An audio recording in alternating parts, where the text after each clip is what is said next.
This is a download from the BBC. To find out more, visit bbc.co.uk/Radio 4.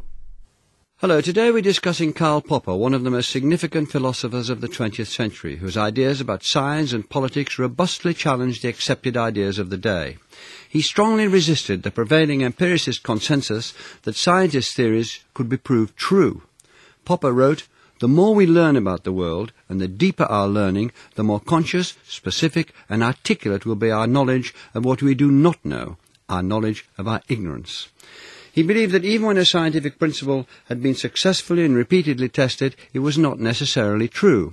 Instead, it had simply not proved false yet. This became known as the theory of falsification. He called for a clear demarcation between good science, in which theories are constantly challenged, and what he called pseudosciences, which couldn't be tested. His debunking of such ideologies led some to describe him as the murderer of Freud and Marx. He went on to apply his ideas to politics, advocating an open society. His ideas influenced a wide range of politicians, from those close to Margaret Thatcher to thinkers in the Eastern Communist Bloc and South America. So how did Karl Popper change our approach to the philosophy of science? How have scientists and philosophers made use of his ideas? And how are his theories viewed today? Are we any closer to proving scientific principles are true? Joining me to discuss Karl Popper are John Worrall, Professor of Philosophy of Science at the London School of Economics, Nancy Cartwright, Professor of Philosophy also at the LSE and the University of California, and Anthony O'Hare, Western Professor of Philosophy at Buckingham University. John Worrall, what do we know about Karl Popper's early life and upbringing? Well, he was born in 1902 in Vienna, into a comfortable middle-class family. His father was an eminent lawyer in the city, with a very cultured man with a very large library and very many interests, principally in classics. His mother was a gifted amateur musician. They were, as Popper liked to say later, of Jewish descent, though both had converted to Lutheranism before Popper was born. He went to school rather unhappily, I think, and then eventually to the University of Vienna, where he graduated eventually with a PhD. Vienna was an extraordinary place when he was a young man, wasn't it? Can you tell us, give us some indications of who was there and who mattered? And he was on the edges of, or part of, influential intellectual life there, as I understand it. Absolutely, yes. It was a fascinating place, perhaps the cultural centre at the time. In philosophy, of course, Wittgenstein was born there just 10 or 11 years before Popper. There was some connection between the families, I think. Maurice Schlick came to the University of Vienna to be professor of the philosophy of the inductive sciences in 1922 and immediately set up the Verein Ernst Mach, which became world famous as the Vienna Circle. Lots of very interesting philosophers of science like Carnap, Feigl, Neurath were involved with that circle, and Popper was, although never a member, was very much on the fringes of that in terms of course, it's also the birthplace of psychoanalysis. Freud studied at the University of Vienna and was called to a chair there in the early 20th century, 1901, 1902. Jung and Adler, other people who were initially his acolytes, whom he then ostracised, were around, and Popper actually worked for Adler for a while. Music, of course, fantastic, all very wonderful, of course, if you had the money to enjoy these great pleasures. And science as well, mathematics. Popper went to many eminent mathematicians' lectures at the University of Vienna. He seemed also to have been struck by the immense poverty and inequality that was around him also in Vienna. And you mentioned music, but he was a pianist who yes. Composed music and played a little in public, and this was his great passion in life. I think he thought of himself as rather poor. I don't think he played in public, but it was certainly an abiding, passionate hobby that he had. He actually wrote a fugue which was performed several times in classical concerts. Yes, I don't think he thought of himself. His mother, he said, played the piano wonderfully, but he always played it rather badly. But so, Anthony, here we have almost a perfect context for an intellectual, as good as it gets, really. John Worrall has described what the people who were there and where they came from, philosophy, psychoanalysis, we know it applied to music, it applied to literature, it was extraordinary. But how did they impinge on Popper himself? What did he take from that? You can be born in this sort of context and take very little from it. He took a great deal from it, but what more precisely did he take from it? The music, actually, is quite important, which may come back to later, because, of course, Schoenberg was in Vienna at the time and was well known to Popper, promulgating the idea that there had to be a new spirit in music, a new type of music. Popper all the time resisted that completely and actually composed in the style of Bach against the spirit of the age. On the science side of it, as John has already said, he was an associate of both Adler and Freud, and he was also very interested in physics, and particularly the work of Einstein. And Popper himself says that in 1919 he had a kind of moment of enlightenment. When he was 17, yes. Yes, when he was 17, where he saw that the psychoanalysts and also the Marxists, he was also actually in touch with Marxists at the time, so all this ferment was going on, that they treated their theories completely differently from, in Popper's view, a true scientist like Einstein. And the specific difference was that in 1919 there was a very severe test, which most people thought it would fail, of the general theory of relativity, which involved observing light passing the sun during a total eclipse of the sun. So it wasn't the sort of test that could be done very often. It was done in 1919, and it was crucial for the general theory of relativity. If it failed, that would show, according to Popper, that the general theory of relativity was false, first of all. And secondly, if it had failed, according to Popper, Einstein and the true scientists would have given up the theory. Contrast that with the way that the Marxists treated their theory of history, which, according to Popper, had been falsified many, many times since Marx promulgated it. I mean, for example, the poor hadn't become more immiserated, class structure hadn't polarized into two classes, Marx completely didn't foresee the middle class, etc., etc. The psychoanalysts didn't even produce, according to Popper, falsifiable theories in the first place. So those systems of thought were to be put, according to Popper, into what John has just called pseudoscience, and they were intellectually disreputable for that reason, in contrast to the efforts of the true scientists. And one other point that's very important here is that at that time Einstein's theories were replacing Newton's. Newton's theories, as Popper observed, had been confirmed over and over and over again for maybe 200 years or so, and yet when there came a crucial test between Newton and Einstein, the scientists dropped Newton and went for Einstein. That was the idea of true science, and it's from that his criterion of demarcation arises. Well, that was very good, encompassing of a great deal there. But it's while he's still in Austria that he publishes his first book, The Logic of Scientific Discovery, in the 1930s. Can you tell us about the centre of that book? How does it describe the difference between good and bad science? Is this a continuation, I presume, of what you've just been saying? Yes, well, of course, actually, Popper wasn't the only person who was trying to demarcate between science and other activities. The Vienna Circle were too. But they wanted to say that science was a discipline that was proved, in which the statements could be proved by observation and experiment. Popper thought that you couldn't ever prove a scientific theory because there were lots of observations that we couldn't make, and the future might be different from the past, and reasons of that sort. So the Vienna Circle, according to Popper, was completely on the wrong track there. What distinguished science from other activities was the point we've just mentioned, that scientific theories put themselves up for test, they were falsifiable, and if they were falsified, then you abandon that theory. So that was the criterion of demarcation that he proposed in The Logic of Scientific Discovery. Can I take this on with Nancy Cartwright? How, still in Vienna, as it were, trying to get as much of the jigsaw in place as we can, where do the logical positivists come into this? How do they play in Popper's accumulation of information and his attitude towards knowledge? As John said, Popper never was part of the Vienna Circle, though he was part of the discourse and was actually opposed to the doctrines of the Vienna Circle. But there was much in common between the two points of view. And I think from our contemporary point of view, where there's a lot of postmodern thought and post-structuralist thought, it's hard to distinguish between Popper and the positivists. But at the time, there was very strong disagreement between them about the issue that Anthony mentioned about whether you could confirm scientific theories or not. But they agreed on a number of central issues that have had a terrific influence in the sciences, and particularly in the biological and social sciences.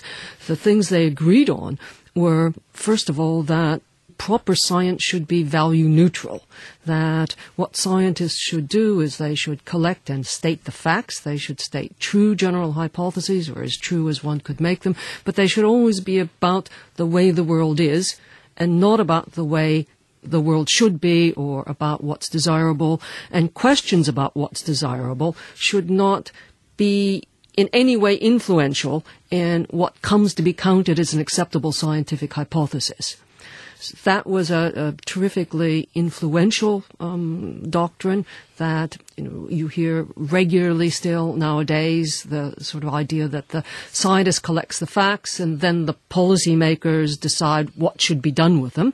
So that was something they had in common, and that wasn't universally shared. For instance, I think Max Weber would have had quite a different view of how social science should proceed. So that was one thing they had in common, and the other thing they had in common was that science should be exact, explicit, precise. The Vienna Circle stressed a lot questions of meaning, which Popper didn't think were the right way to think about it. But it's an easy way to express it. The scientific hypothesis should be so clean and clear in its meaning that we all know exactly what it means. And we know what it means whether you say it or I say it, whether it's said in the USA or in the Ukraine, whether it should be independent of context, independent of interpretation, independent of viewpoint. They shared those doctrines.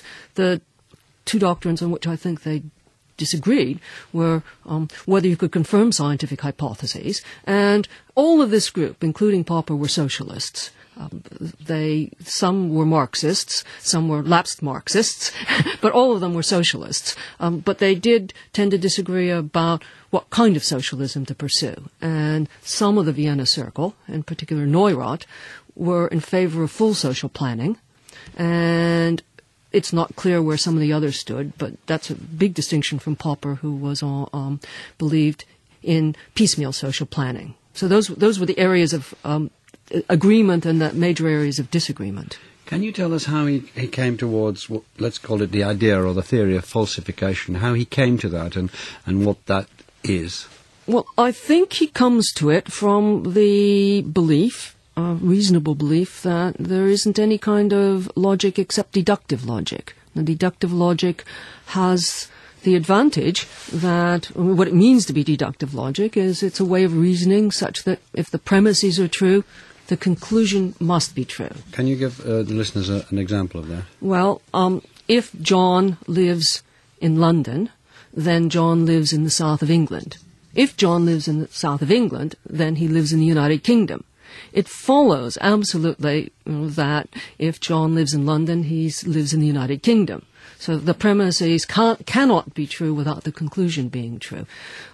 So deductive logic is the standard, but the problem with deductive logic is that, in a sense, the conclusion, the information in the conclusion really is already contained in the premises. And in science, one wants to be able to start with your data and go somewhere new. You either want to make a prediction about what's going to happen next, or you want to form a general hypothesis that goes beyond the actual pieces of data you have. And there's a question, how do you do that? Well, there are a lot of local methods by which we do it, but how can you defend that the methods are any good? What's the justified method for going beyond your data? And Popper pointed out that there's no method. There are methods that have justifications, but when you look at the justifications, they depend on further assumptions about the way the world is. And how did you get those assumptions? Well, presumably you got them from data.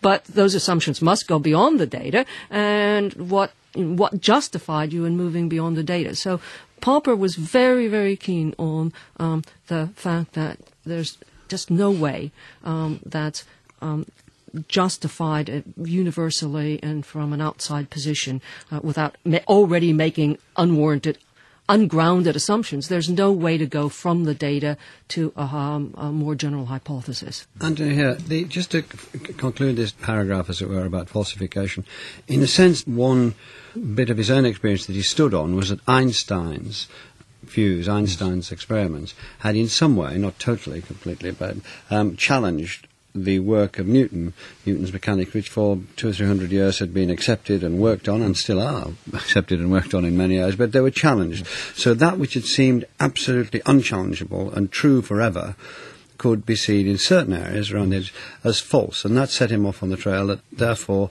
there's nothing that we can say in science is true. It is, and therefore if we find that can be falsified, we're getting at what can eventually have a truth for a time. Is that what we're talking about? Broadly, yes. Popper was certainly very influenced by the fact that after all its successes, Newtonian physics was in certain areas abandoned, yes. And there is, though, a difficulty about this falsification. I think the way we've been talking, we've been making it a bit too easy, for Popper and Popperians, because actually it isn't necessarily unscientific to try to protect a theory from falsification. And Popper himself knew this, of course, and actually admits it even in the logic of scientific discovery. A famous example, when Uranus's orbit was shown not to follow the Newtonian predictions in the beginning of the 19th century, the scientists didn't throw their hands up in despair and say we must immediately abandon Newton. What they did was they tried to produce a reason why this planet wasn't going in the right direction, and actually postulated a new planet pulling Uranus out of its orbit. They then observed it, and there it was. So trying to avoid falsification was actually far from being unscientific. In that instance, it led to a great scientific triumph. And the difficulty is that you can never say when scientists precisely should stop these sort of protective manoeuvres. Briefly, John Moore. As Anthony quite rightly says, Adams and Leverrier held on to Newton's theory in the light of an apparent difficulty with Uranus, but they didn't just accommodate the hitherto anomalous data from Uranus. They made another prediction that you can't just predict that there's another planet without that being testable. You've got to then point your telescopes in the area where they said that this thing that you previously mistaken as a fixed star would be seen gradually to move across the sky. Yes, but even there, you know, there are other instances where the predictions weren't confirmed, yes, sure. and the scientists still carried on trying to work other reasons. It gets more complicated, yes. But it still stands there. Now let's turn to the subject of induction with Nancy Cartwright. Why was Popper so interested in that?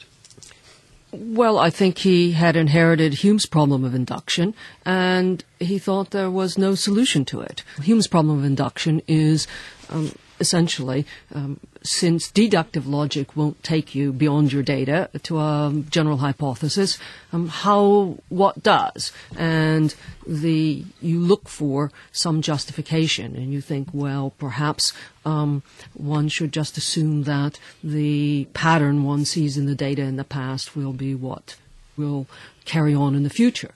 And Hume invited you to defend why is one justified? Could one be justified in assuming that?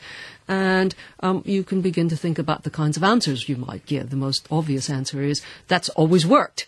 But that's just circular, to assume that the future will resemble the past, just because past futures have resembled past pasts, is to reason in a circle. Some of the examples I've taken would strike our listeners as rather, that they'd be puzzled that this is part of a big argument, that because the sun rose yesterday, it will rise tomorrow. That is, again, not provable in this, according to this inductive theory. Well, but why isn't that perfectly reasonable? Because Newton's laws were seen to obtain again and again and again and again, we have this classic case where they're now thought to be not true. John Moore, what's Popper's solution to the problem of induction? Is it a question of a theory being very stern, but the practice, people just getting on with it, working out all sorts of experiments and all sorts of life choices, and the fact that the sun will rise in most places tomorrow morning? What's Popper's solution to this? Essentially, he thinks the solution is that you don't use induction in science, and in the sense that Hume was being pretty naive about how science operates, he was quite right. You don't go in science, you don't accumulate lots of data and then inductively generalise. You do speculate and then test, as Popper says. But it seems to most people, aside from Popper himself, that there's still a big problem there that you're really hinting at here, that, all right, we've tested a theory. We've got, say, the best available theory of aerodynamics that's resisted, let's tell it in a completely Popperian way, it's been massively tested and it's resisted refutation, survived all the tests, and then we've got another theory that that hasn't survived all the tests, it's broken down in various places, but still, all the data that we have so far, all the test results we have by definition are results from the past. And so the question is still open of which theory we should use, given that we're going to be good fallibilists and so on. Which theory should we use? Should we use the theory that's not been falsified so far in building the next aeroplane, or should we use this theory that's already been refuted? Well, everybody would use the unrefuted theory, and indeed you would no doubt be locked up if you tried to build an aeroplane on a refuted theory. If we use the theory that's turned out to be best on the basis of tests so far in future applications, we believe that that's rational. And then we're left with the same problem that Hume had. We're all going to do it.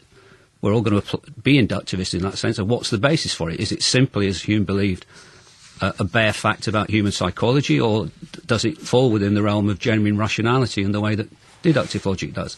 And I think Popper just somehow wouldn't face up to that question in as direct a way as he ought to have done.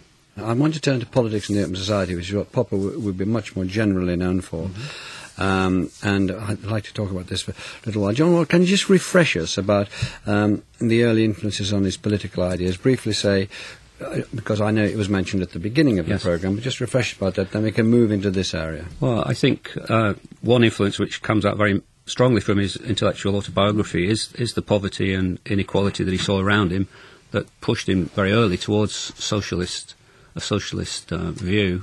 Not that there was much, not many alternatives really in Vienna at the time. The three parties were socialist, proto-Nazi, and basically the voice of the Catholic Church. So he was obviously going to be a socialist. He had friends who were socialists, and acquaintances like Noreit, and a close friend, Arthur Arndt, who'd been born in Moscow, although he was Austrian, and had been one of the student leaders in the abortive 1905 Russian attempted revolution. And he talked very much with him. He became a Marxist briefly, as he describes it, at the age of 17, again, funnily in the same year of the Einstein experience. He was on a march which was protesting against the imprisonment of some young Marxists who were, for some relatively minor offence, and the police opened fire, killed some of the people that he knew, and this had a great effect on him. And his colleagues would try and console him with saying, look, it's inevitable, the march of history is towards communism, there are going to be people who die, but on the other hand, more people will die if we resist and try and keep capitalism going. And he started to, in the light of this emotional experience, to question whether there was any real scientific basis for that. So he withdrew from Marxism with its claim to be able to scientifically predict the course of history, but remained socialist certainly throughout his period in Vienna. And then, just as important, perhaps a bigger thing, is that he left Vienna because of the rise of Nazism. Nazism, of course, yeah. And that was a big fact in his life, the rise of Absolutely. Nazism, and went, first of all, to New Zealand, and where Anthony here he began to advocate what he described as an open society. Now, can you tell us what he meant by that and why it was so important at the time? Yes, I mean, and following on from what John has just said, what Popper particularly objected to about the killing of these people was that the communists said that this was inevitable and necessary, and Popper thought that you should not ever sacrifice human life now for some uncertain future. Now, in the Open Society, the book he wrote in New Zealand is called The Open Society and Its Enemies, and I think we probably understand a bit more about what the Open Society is if we look first at who the enemies were. The enemies were, first of all, tribalists, of whom there were plenty in New Zealand, because there were the Maoris there, with taboo, which meant that some things couldn't be questioned or even discussed. They were the primitive enemies of the Open Society. More sophisticated enemies of the Open Society were particularly Plato and Marx. A rather heterogeneous bunch, of course. And also, we don't need to discuss them, Hegel and Aristotle. But what all these people were supposed to have in common was that they thought that intellectuals, particularly, could have some universal knowledge of how society should run, which they would then impose this blueprint on everybody else. Those are the closed societies, primitive and more sophisticated. Popper thinks that any policy in political life always has unintended consequences. Some of these unintended consequences may actually be pretty unpleasant. It's not necessarily a fault of the policy, but this is part of his general method of falsification. What you need in an open society is the ability of those who are affected by the policies to come back and criticize them against the rulers. In closed societies, rulers are impervious to criticism. They don't welcome it, they don't listen to it, they know. According to Popper, they don't know because they're claiming to know things that can't be known, like the future course of history. And in an open society, you will engage not in large-scale, what he calls canvas cleaning or blueprints. You will engage in piecemeal policies whose effects you closely monitor. And then you revise the policy in the light of what you've then learnt, and then revise them again and again. It's an endless process. So the open society is characterized by the ability of people within it to criticize the policies of the rulers, and an attitude on the part of everybody in that society to take these criticisms seriously and act on them. And I think it's important to stress that for Popper, openness is very much a matter of not of institutions alone, but of the spirit in which people operate within that society, that they are prepared to listen to criticism. Rulers can be got rid of peacefully and regularly, and people will act on the criticisms that come in. The idea that rulers could be got rid of was extremely, obviously important in his view and in his theory. Much more important than the idea of democracy. Yes. Because Popper was well aware. He was well aware of the. I mean, probably an open society will be a democracy, but Popper knew better than most people that there could be an elective dictatorship. So democracy doesn't guarantee openness. You could have a majority party that just sits there and even votes democracy out of existence, but doesn't even need to do that. It could just act in a completely unopen way. So anybody is allowed to criticise in the open society, and anybody should be listened to. Of course, it's an ideal that probably hasn't been ever fully realised, but Popper thought it was closer to being realised in New Zealand, which he loved, and then in Britain and America. So the idea, can we take this on with you, Nancy Carter? This idea, was it thought to be radical at the time? Plato was held, venerated as much. The idea of ideas of Marx are very strongly held, and so on. And democracy was a fine ideal, and he's saying this is more important than democracy. How did it play into intellectual thought at the time, these two books? Well, about the open society, I think that there was more, in both cases, both the scientific and the political views, it's not clear whether Popper was an influence or influenced, or the thing he wouldn't have liked, the spirit of the times, but a spokesperson for a movement that lots of people were having, and he was a particularly good person at thinking it through and articulating the views. So I think the idea of criticism in the open society was a fairly widespread and became popular. It was in opposition to some of his close colleagues in Vienna, as in the Vienna Circle. So one of his opponents is Otto Neurath, who was in the so-called left wing of the Vienna Circle. And Otto Neurath, unlike Popper, believed in full social planning and had in fact been, there was a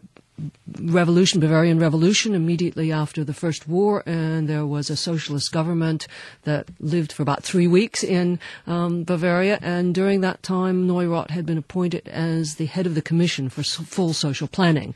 So the ideas were not universal, right, of Popper's ideas. They were one camp as opposed to another very influential and important camp.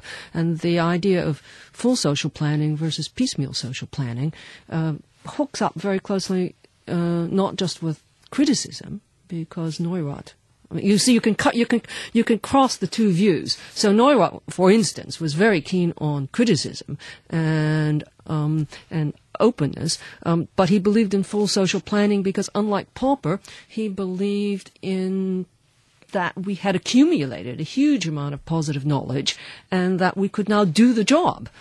And that the kind of unintended side effects that Anthony pointed out it was possible to curtail them. It was possible to curtail them because we were suddenly in a period of vast expansion of knowledge and understanding of knowledge use. So we could organise the whole of society. How did these ideas, let's call them political ideas, John Rawls, how did they fit in with his ideas about science?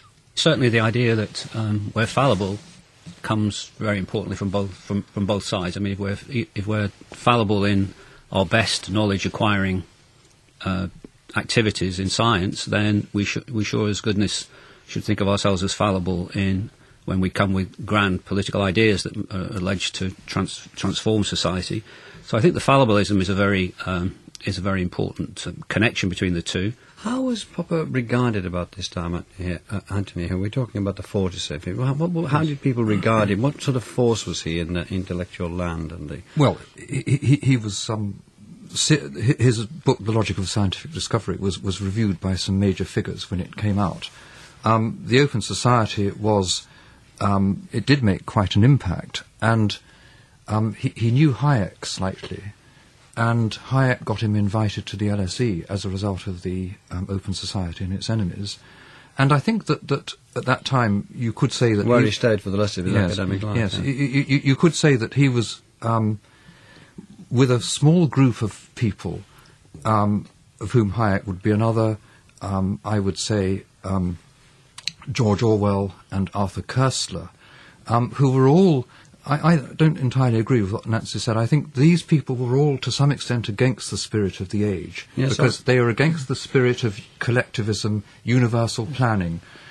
And, in a sense, these were lone voices, because remember that at that time, in the 40s, Britain was allied to the Soviet Union. There were huge plans for social reconstruction and things like that. Now, if these people warned against the dangers inherent in these things. And there's another element to what Popper said that I think is important, which I don't find so much in the others. Popper was very much against people being intimidated by talk of the spirit of the age. And in his other book, which is actually not such a good book, but called The Poverty of Historicism, he inveighs against the idea that an age has a spirit, and anybody who isn't marching along in step can just be sidelined, pushed out. It applies right the way across to the arts and everything else. You can't really be a serious composer unless you follow Schoenberg and Berg and so on. It goes right across everything. Exactly. This takes us back to Schoenberg, where we perhaps began. And there's a lovely story about Popper in connection with this. Among the many politicians he influenced was Mario Soares, who saved Portugal from 2 communist revolutions in 1974. He was a great reader and admirer of Popper, so Popper influenced people both on the left and the right, because Soares was and still is a sort of socialist. But Popper was invited to Portugal, and he was taken to the palace at Sintra, and when he got by one of Soares's assistants, and when he got there, he wasn't allowed to go round on his own. He had to go in a group, and Popper thumped the table and said, "I will not go in a collective," and didn't. And I think that's the good side of Popper, actually.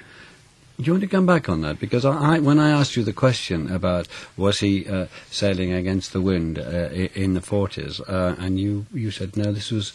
and I, from the bits I've read, I think that what Anthony is saying about the linking up with what Orwell and Koestler, Hayek was saying... Well, there are those not insignificant figures. I don't count sailing with Orwell as not being part of a voice which is being heard. And it's possible that I also have a different take on this because most of my personal history is, until 20 years ago, was in the United States. And it certainly was a more sympathetic view in the United States than in Soviet Russia, or as you're saying, in Britain. During the war, Britain was alive with socialists who were still committed to openness and criticism. It's just sort of Oxford socialists, Freddie Eyre. I'm thinking of people... But large-scale planning. Oh, they wanted to put their plans down on us all. Well, so I do distinguish between believing in planning and believing in criticism, and that the people like Eyre, Hampshire, the ones I know intimately, surely believed in both and were deeply committed to both. And Neurath was deeply committed to both. Now, whether you think that that's reasonable possibility, that certainly was a widely held view. I think there's another issue as well. I've said what I think is good about the Open Society and its enemies, but I think that in that book there is the idea that a political system could more or less hold together just by a shared agreement to criticise, and that seems to me to be too thin a picture, and a picture I think to some extent, unfortunately Popper didn't develop any of these ideas much after the 1940s, but I think it's a picture that Popper himself came to move away from a bit. He thought that as well as the propensity to criticise and so forth, in the sort of society he advocated, you needed a tradition of openness, the rule of law, respect for the individual, free speech. Yes. And these are not things that could be suddenly invented and brought out of nowhere. They had to come out of a tradition, which is why he liked Britain and America and New Zealand. Yes. Can we go through by asking each of you, I think people like myself are interested to know whether poets and philosophers tend to be to really make a difference, of the famous Auden line that my poetry never stopped a single Jew going into Auschwitz. I think I think that was the line, or Dachau, I might have said. Anyway, you get the idea. I mean, can you give me a view, or give the listeners, more importantly, a view of how do you think Popper affected the thought and the way that society thought about itself and moved in the 20th century? Is that too vaporous an idea, Nancy? A question, I mean. May I discuss his influence on science and Yes. not so much on the political scene? I think Popper and the positivists had a terrific influence on how science, particularly social science, has been conducted. And the influence has had both virtues and vices, and the virtues are flip side of its vices.